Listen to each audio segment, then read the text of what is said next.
Okay, welcome to our April Balance of State HMIS Users Meeting.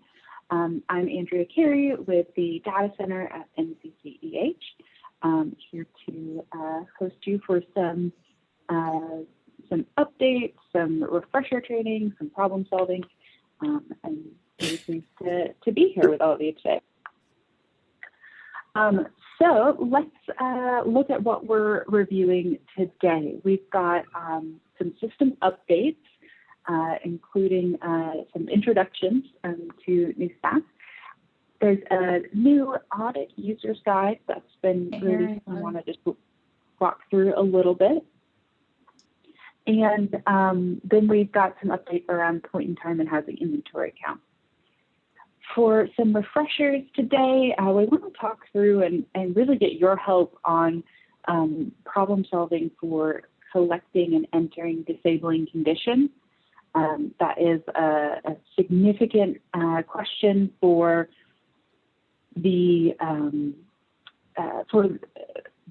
system, for the client's journey, for qualifying for things like permit deferred housing, and it can be really challenging to translate such a technical question for clients. So would love to hear your examples potentially on tips that you use during that section.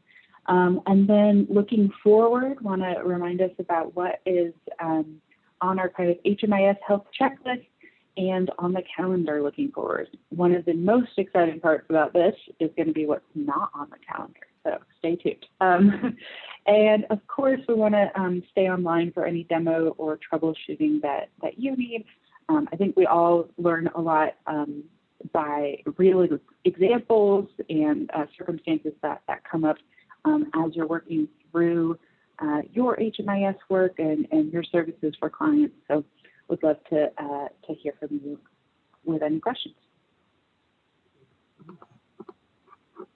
All right, so let's get going then and think about our system update. So we introduced last month the fact that the data center is doing a partnership with ICA. We have 2 ICA staff embedded at the data center, and you've probably heard from them by now.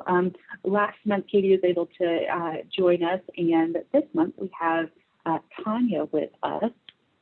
She got some well-deserved break last month. So Tanya, if you want to introduce yourself and just a little bit about your role and background.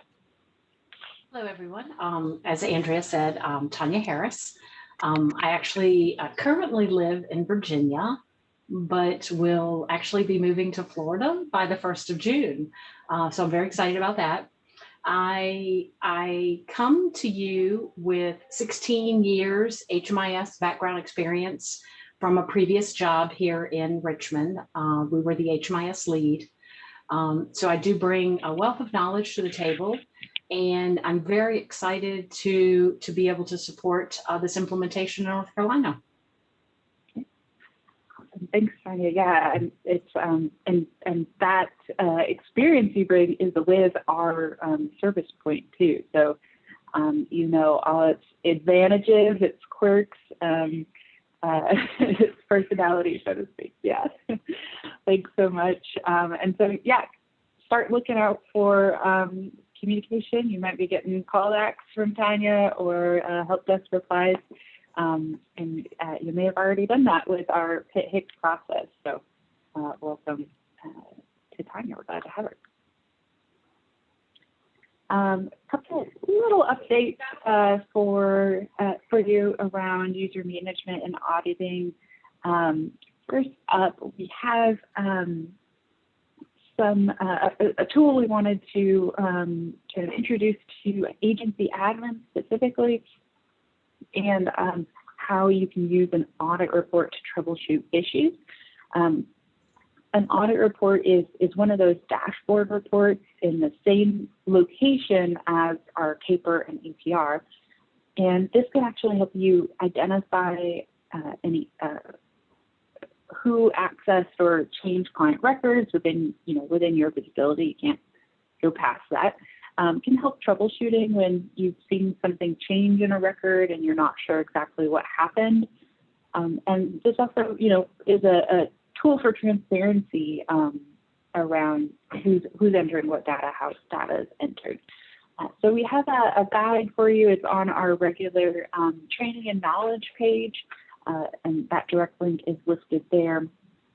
We have this audit report guide. It shows you where to find this report, how it's used, and how you can read it once it's generated.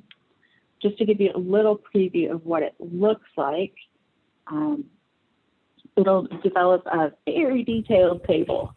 So sometimes this can be a little, a lot, actually, just a lot. But this, I find this really helpful sometimes when I need to look at one day's interaction with a client. And so here you can sort by date, you can narrow by a specific client. You can really look at the user and whether something was created or deleted by accident, inactivated. So this can be a really helpful audit tool. Any questions around this?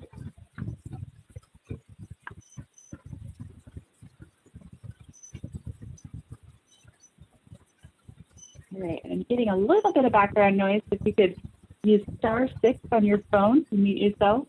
That was great.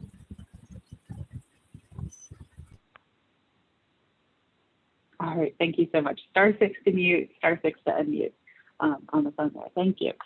Yeah, so this tool is only for our agency admins. It's meant as a kind of oversight tool for troubleshooting the system. But there are also some other user profile management tools that we want to show you. Did I hear a question? I'm not sure.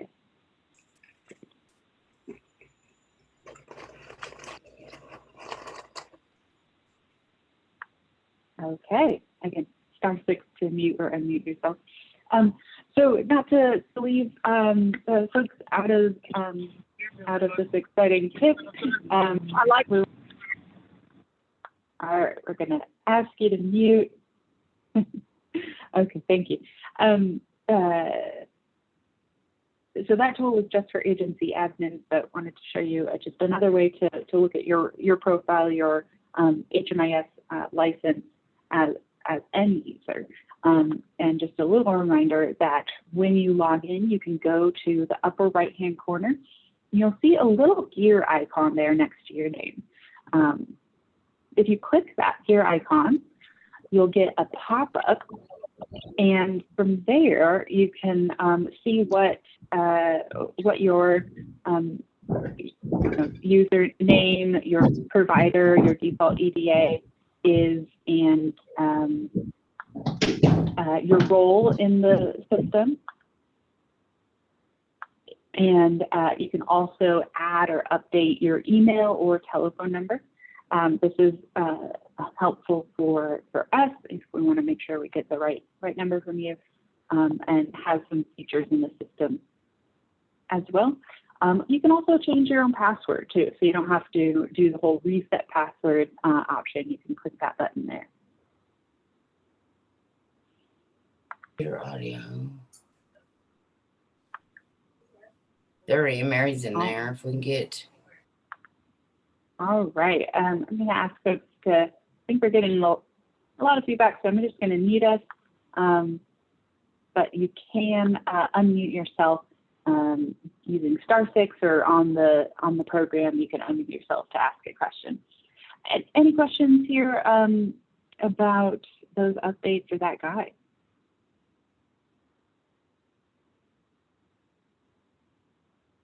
All right, awesome. Oh, I jumped a lot, excuse me. All right, so point-in-time housing inventory count, just a quick update. We're very close, but we still do have some outstanding questions. So if you've received an email or a call from one of our staff at the data center, please take a look at that, respond. We are really trying to gather the finishing touches on a lot of this data, but we need your help. It's time to submit to HUD. So we had our 4 weeks in March to review reports, update this data, and it is time to turn it in. So just a heads up and a reminder that everyone has submitted at least one report, right? But there are still a couple additional clarifying questions. We are doing at least 2 reviews at the Demo Center to make sure that the data is complete, that it's accurate, that it makes sense, and that we're explaining what needs to be explained to HUD. So remember that HUD is really going through this data with that fine-tooth comb. They are looking at a lot of different things for validation, and then they end up asking us before they accept data. So we're trying to cut through that, make sure we've got all the answers that HUD is going to ask for, but we need your help to do that. So we really do need folks to be responsive and update those final client records potentially in the system. If you do have a question on where your agency is with PIT-HIC, you can reach out to the Data Center at our regular email, and we're happy to sync back up with you. I know there's been a few, there's always a couple staffing changes, right?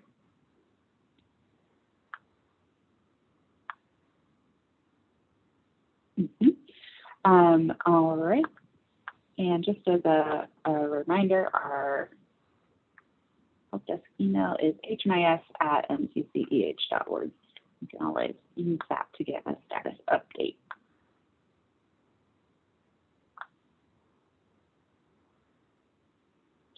All right, so quick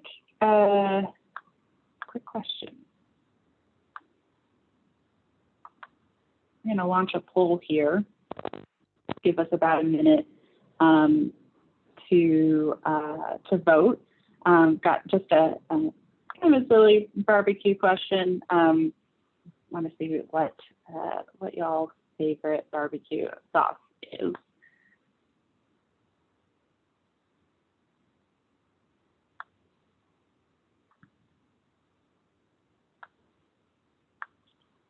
All right, the results are coming in. It's a no contest right now. So if we've got any folks in the mountains, you might want to add your results now. Okay, I'm gonna close this in just another few seconds. All right, so there is no competition. We are an Eastern Carolina barbecue group today. That is fascinating. I'm not sure I would have guessed that, but I love it. I love all of the barbecue sauces. But I also enjoy the Eastern Carolina. Oh, I'm not sharing results. Excuse me. There we go. These are the results. So it is just no contest.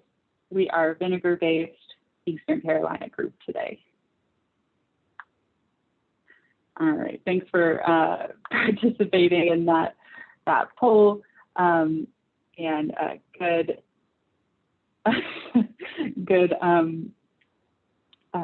responses. I appreciate, Lori, that you've moved around. Your heart's in the mountains, but your barbecue taste buds are in Eastern Carolina. Love it. Okay, so we're familiar with this poll. Thank you for participating in that.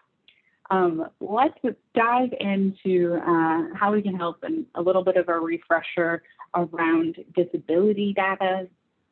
And I really do want to encourage you to participate, ask questions, and share ideas. I know folks are eager for your experiences and your tips and tricks around talking through this with clients. So let's start with the definition. What is HUD asking for? And one of the first things I think we want to remember about disabling condition in HMIS is, this is a this is a HUD database, right? We're working around housing, housing instability, crises, right? The experience of homelessness. And so I think that really informs some parts of this definition. So let's take a look. So there are 3 different parts that describe a potential disabling condition. And the first part has a couple qualifiers, a couple extra identifiers for meeting the definition. So we've got the physical, mental, or emotional impairment, including an impairment caused by alcohol or drug use, post-traumatic stress disorder, or brain injury. But any of these conditions are have a couple follow-up questions. So is it expected to be a long, continuing, or indefinite duration? And some of what we mean by that is like it substantially impedes the individual's ability to live independently. It could potentially be improved by the provision of stable housing. Again, getting back to our HUD origins for this definition. And then the other 2 parts of this definition are developmental disability, or HIV or AIDS. And these don't have those follow-up questions, but the answers are yes, if that makes sense. A developmental disability is going to be long continuing, right? That's going to be an experience for throughout a person's life, and same with HIV/AIDS at this point, right? This is definitely a long continuing duration disability, and so those follow-up questions are really around that first part, but we know that applies to the part 2 and 3 of this definition.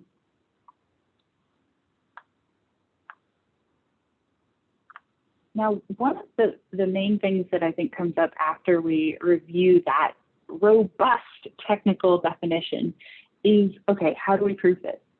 And the answer is we don't need to for just strictly entering the data into HMIS. So there may be documentation requirements for certain funding sources, right? Permanent supportive housing being the most prevalent one. But documentation is not necessary for identifying this a client's disability in HMIS.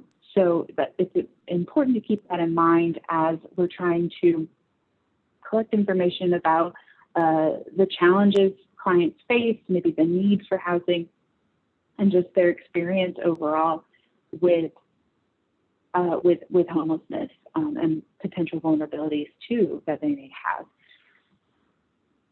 The value of disabling condition is beyond just the eligibility criteria for permanent supportive housing, right? So we don't want to limit the responses of our clients due to documentation when it's not necessary.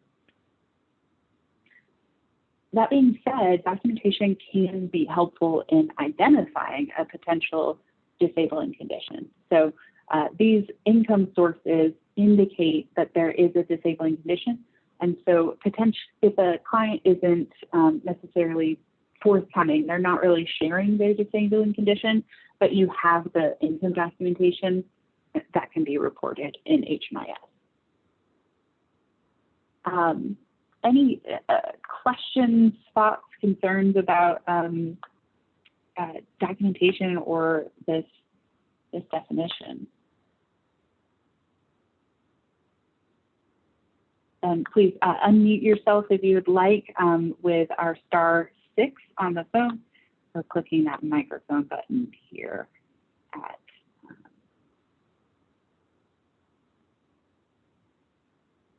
just in Zoom.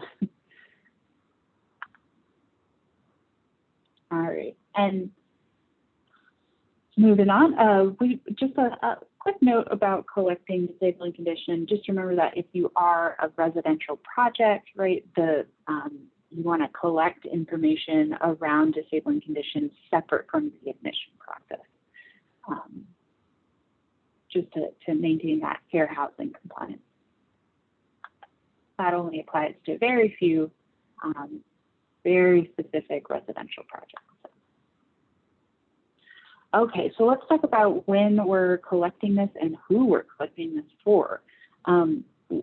Quick thing about disabling condition is it's required for all of our clients.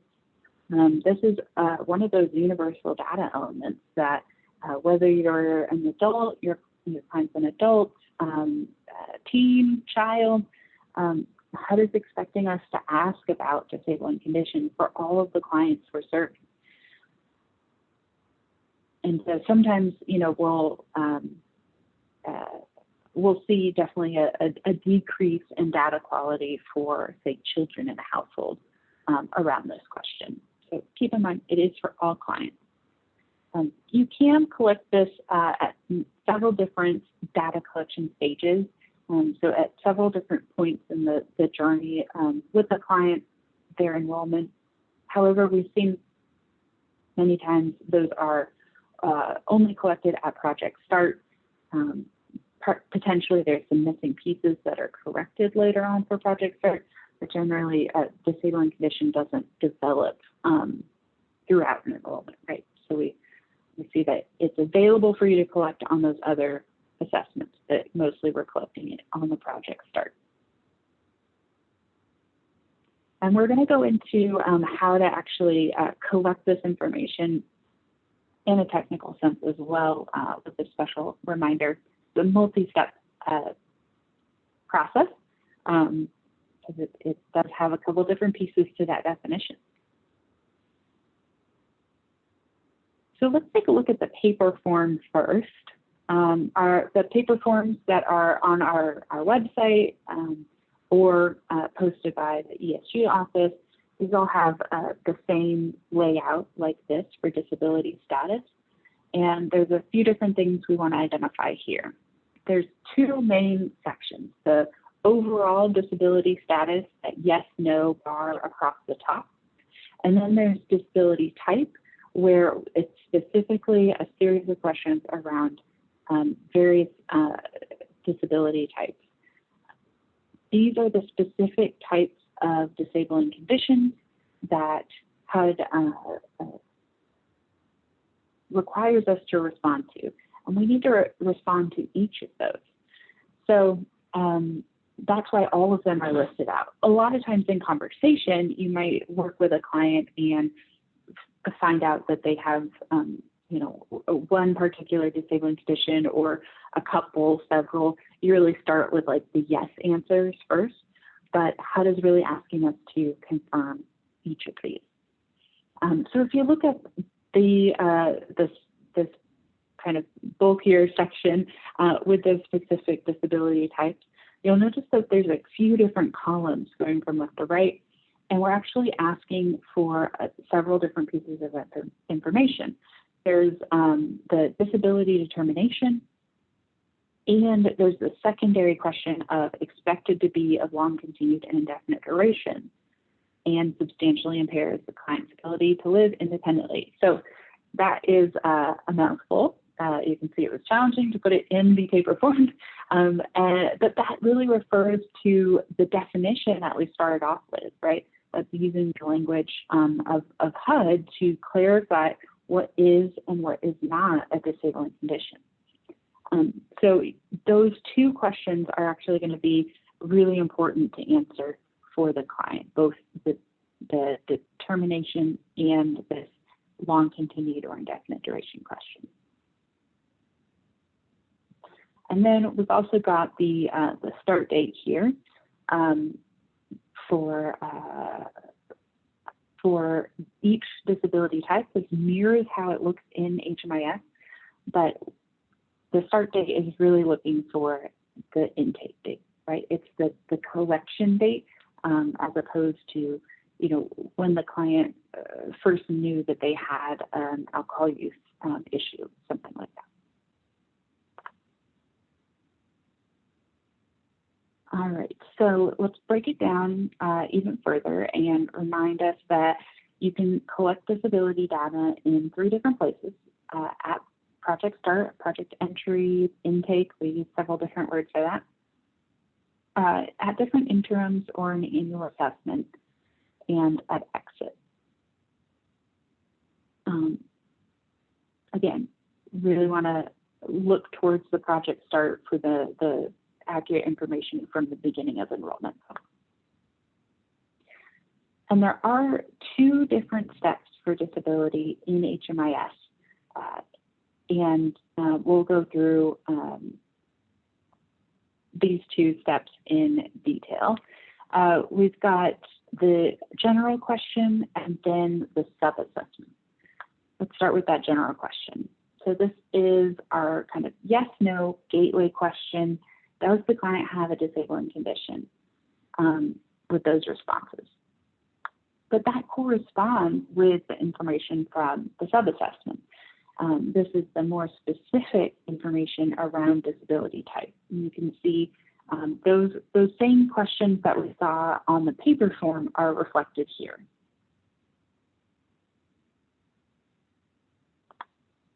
Okay, so we know that when you're actually having a conversation with someone, it's kind of hard to ask about the gateway question without knowing what's a part of the definition. What are the types of disabilities that qualify for HUD's definition? So I want to acknowledge this is a little bit weird that the gateway question comes before the specific types of disabilities, but we know that you can gather this information through conversation with the client and then enter it appropriately here.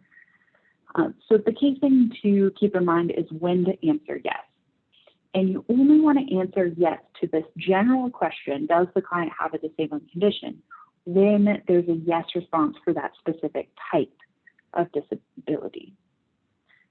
So you would want to kind of think about those different types and then respond yes at these different points if it works for the definition.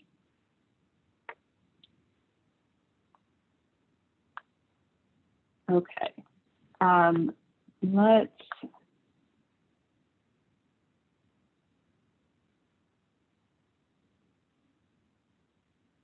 talk about working with a client specifically. And this is where I'd love to hear from you all what your experience is.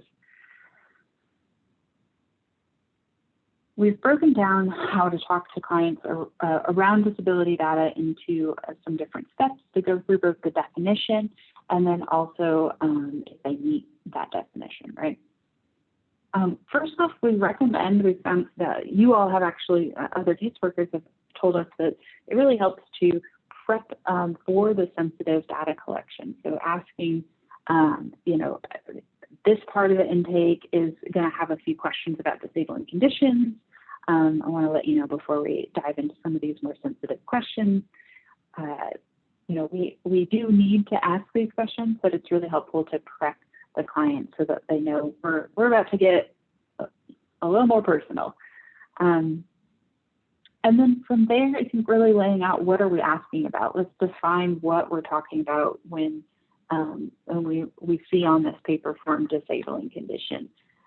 And so this kind of is a potential briefer version of that definition, asking about or defining rather that a disabling condition is an impairment, a brain injury, a chronic health condition that's expected to last a long time or impact a person's ability to live on their own. And that this could include physical, chronic health, HIV/AIDS, developmental, alcohol or drug use, and mental health issues. And so really defining that, I think also using the paper form potentially as a visual aid can be helpful. And then asking the question that's hopefully a little clearer after defining the definition about, do you have any conditions that fit into the disability categories that we just talked about. And this is where the client can really self-identify with one of these disabling condition types. We really want to emphasize that the client can identify this information, and what you're doing is facilitating the knowledge of what we're talking about, what's the definition, and giving the client the information needed to respond.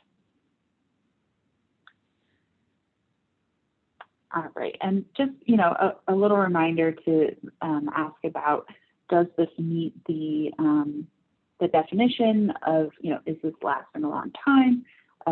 Is this impairing or limiting an ability to live independently?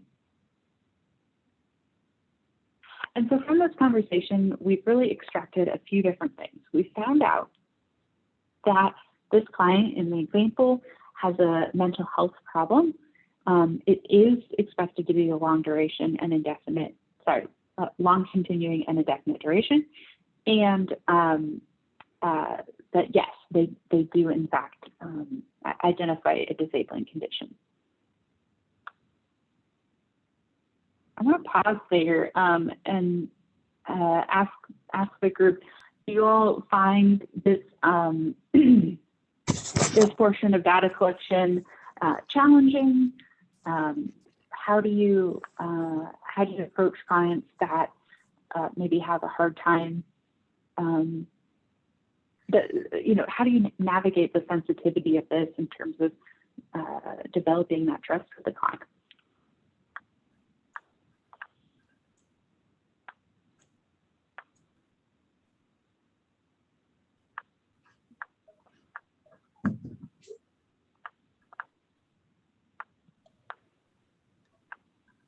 Andrea, I'd like to respond. Yeah, absolutely. So I'll ask the income information first. And then if they're able to categorize that, that's an easier way to transition into, can you give me the category in which that falls? Yeah. So that's the easy approach for folks that are actually getting disability benefits. But it's the folks that are in between, like, have you ever applied for disability? Then that would be another question for them that would be kind of a softer transition into that conversation where you're still able to sort of respect their diagnosis and not get too detailed into that, just get the information that we need for the intake. That's especially true when we're doing the coordinated entry. Yes, Yeah. yes, absolutely. Yeah, you're just meeting them for the very first time, especially with the coordinated entry. And I really like that. That's such a great tip to we're collecting all the information we need, but doing it in a slightly more approachable order, so that folks are prepared, and so that you're not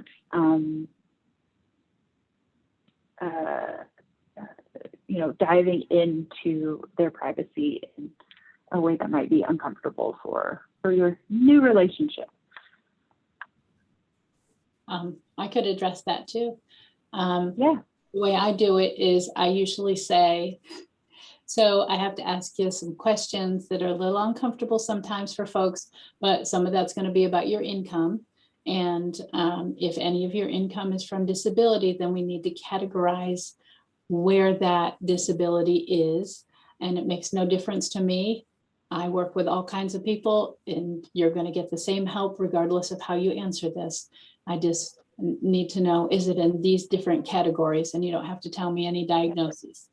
And I haven't had anyone act like that made them uncomfortable. They've all answered pretty well. In fact, even if I've already asked them about drug and alcohol usage, they'll admit it at that point when they wouldn't before. Wow. Yeah. Okay. Really appreciate you sharing that. There's a few things that I heard you kind of identify as your tool, is that prep for the client and saying like, okay, this next section might be a little more uncomfortable, giving them that kind of almost permission to be vulnerable, and letting them know too the consequences. But there are no consequences, right? That this isn't going to make a difference to you. This doesn't impact the services they receive, but this is information that you need to collect. And so really, yeah, great example. Thank you so much.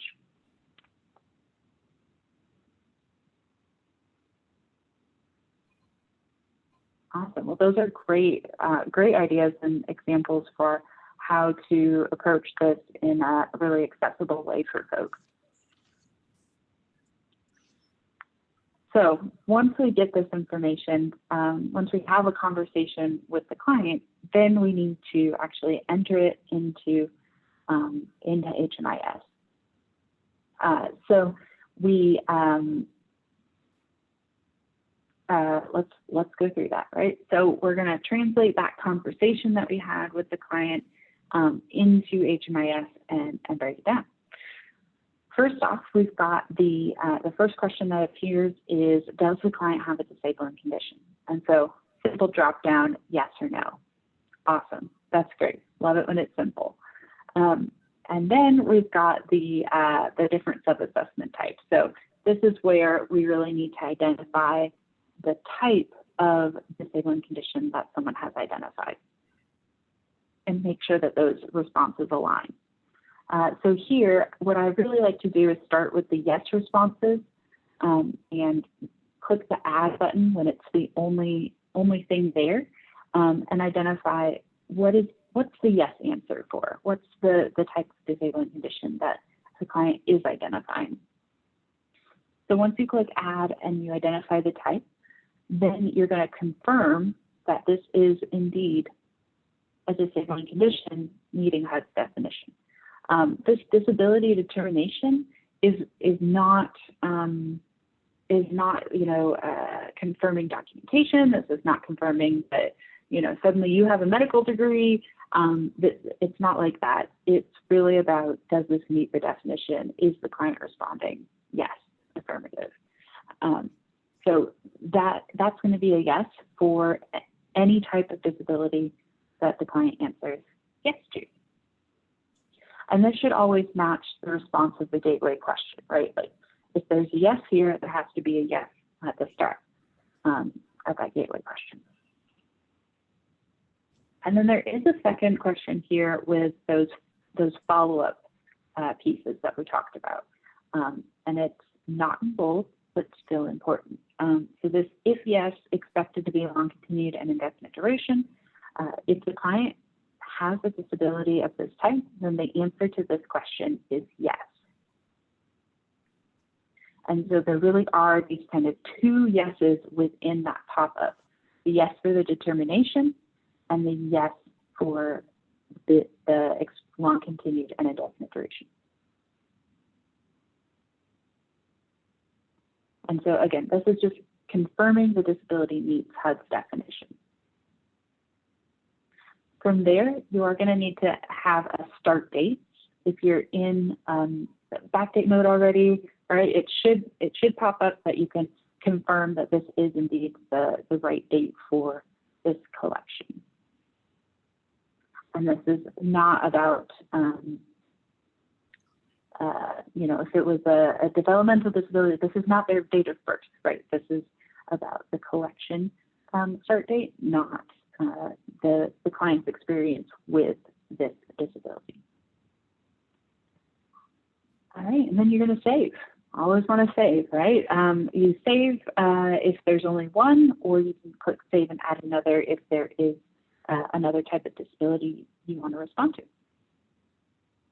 And then the last piece is HUD verification, and this can be really tricky, especially if you're on a monitor that is maybe a little narrower. I've noticed, especially kind of maneuvering in this remote world, that sometimes you can't see this red triangle. You have to scroll to the right. So we want to really make sure that we're remembering HUD verification matters. It's a part of this process, and we are confirming the answer for all those types using this HUD verification. So we're just making sure that we've ticked off all the different types of disability. And so this alerter will turn green once it's complete. So red triangles for incomplete is not good, green is good. Once you click on the alerter, this red triangle, you're going to get that table with all of the different disability types, and you're going to be able to respond appropriately. You'll notice that if you used the add button before, our mental health problem here is already filled in with a little radio button. It's kind of grayed out at the bottom, but it already says yes. So then we just need to fill out the responses for the notes. Okay, so let's do another kind of poll here. So I'm opening it up. We're gonna have just maybe under a minute to respond. Our question here is, if a client identifies a disabling condition meeting HUD's definition, which locations in HMIS do you record a yes response? Is it the gateway question? Is it the disability determination question? Is it the long continued and indefinite duration question? And so 1, 2, or 3, only 1, only 2, only 2 and 3, or you know, 99 problems, but recording disabilities ain't one.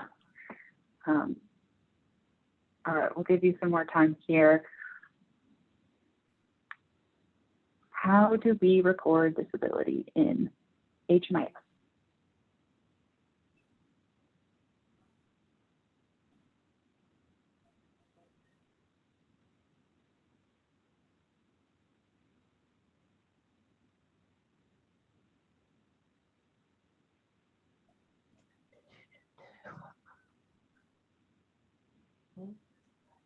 All right. So we're going to close the polling now. Get your final responses in. Okay.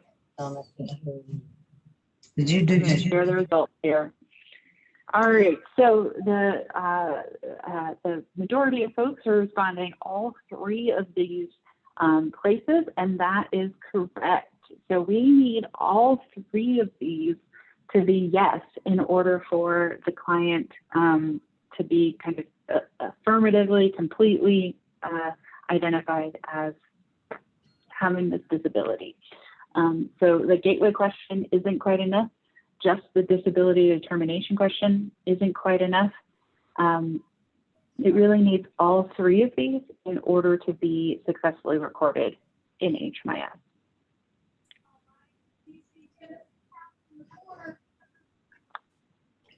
All right, great. And I'm happy to see that no one responded that disability is not a requirement, because it certainly is.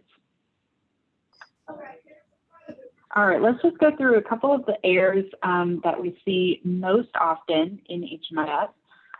One is the just missing, right? We've got kind of just like we were talking about in that question, that polling question, that, you know, we need multiple yeses, right, to confirm a client's disability. So just having the gateway question here as yes and not having completed the sub-assessment portion down below, this is missing and incomplete. So we want to make sure that that is, that we clarify what type of disability the client's responding to. Another way that we see errors pop up is a conflict where the disability, the gateway question is a no, but there's a yes in the sub-assessment portion below. And so then it's like, which one's right? Is it a disability? Is it not a disability? It gets a little bit confusing there. So we want to make sure that these 2 questions align. That if there's a gateway question that's yes, then at least one of those disability types should be yes, and vice versa. If it's a no up top, then there should be all no's below.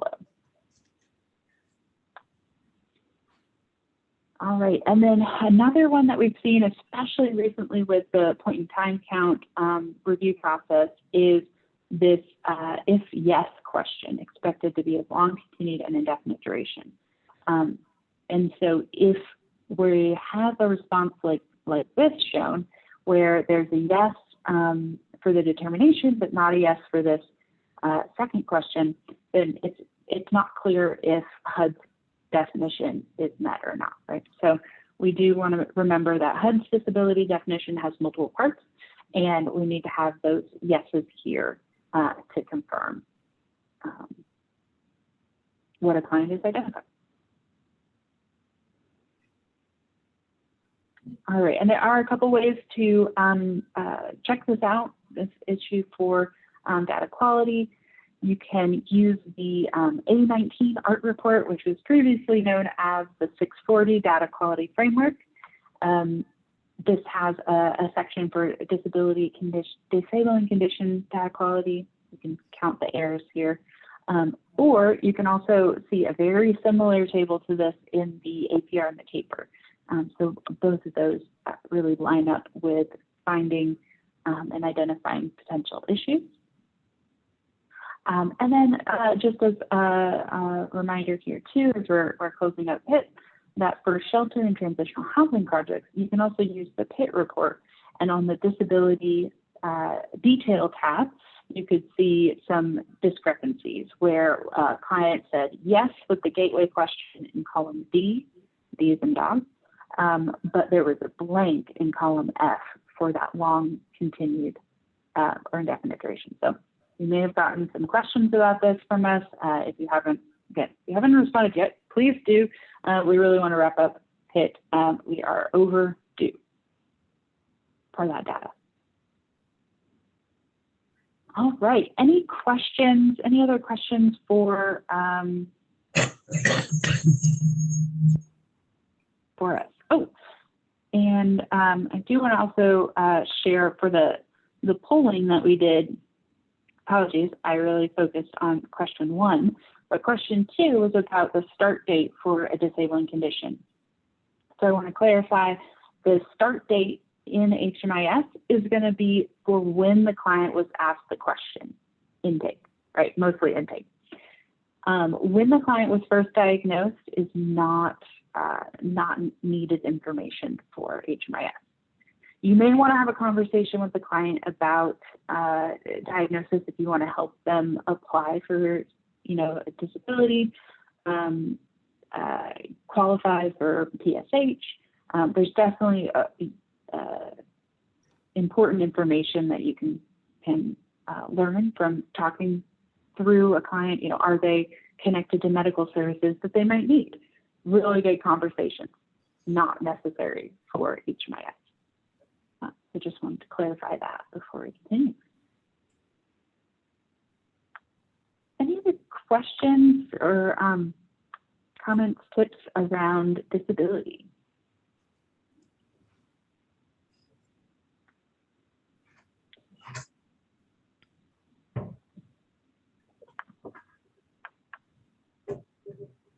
All right, awesome. Well, thank you for continuing to work on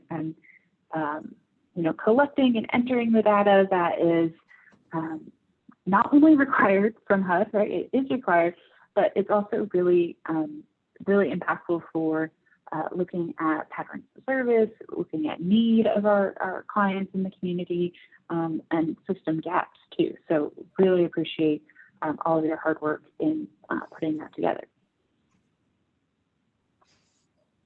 All right, let's take a look at the calendar and what is next here. So we are, again, really trying to wrap up point in time. That was January 27th. Wow, so long ago. And so our deadline for corrections was March 26th. So if you have any outstanding corrections, really need to wrap those up as soon as possible. And once we get those in, we can now submit to HUD and check that off the list for the reporting calendar. You'll notice here that we've got a couple our regularly scheduled HMIS user meetings. Apologies, that's May 20th and June 17th. So those are our next ones. That was the third Thursday of the month. And we really appreciate your time taken out of your busy schedules to join us. I do a little bit of a refresher, hear from you what's working, what's not working. Yeah, really appreciate your time for that. The other thing you'll notice is that there is something not on here, right? We don't have another big federal deadline coming up that impacts everyone across the implementation. So we have done back-to-back huge reporting seasons. It started in September, October with the LSA, the longitudinal system analysis. Then we went straight into system performance measures. and then from there into Pitt Hicks. So just want to acknowledge that it has been a really, really busy last few months. And then there's that little pandemic too, right? We are at the kind of the finish line here with the Pitt Hicks corrections, just wrapping that up. Of course, that's not to say there's not funding specific deadlines, but this is the last big reporting season for at least a few months. So really appreciate your help and want to acknowledge that this has been a bit of a marathon. Don't worry, we've expressed this to HUD too, that their timeline was a little bit hectic this year. Yeah, so thank you again for your help there. All right. As always, you can reach out to the help desk directly. We are working remotely, so we will be able to return your call, but definitely emailing and letting us know a couple times that might work for you can be really helpful in an efficient response. I'm going to pause there and see if there are other questions or concerns that folks want to bring up. We've been facing as challenges or something that was extra helpful.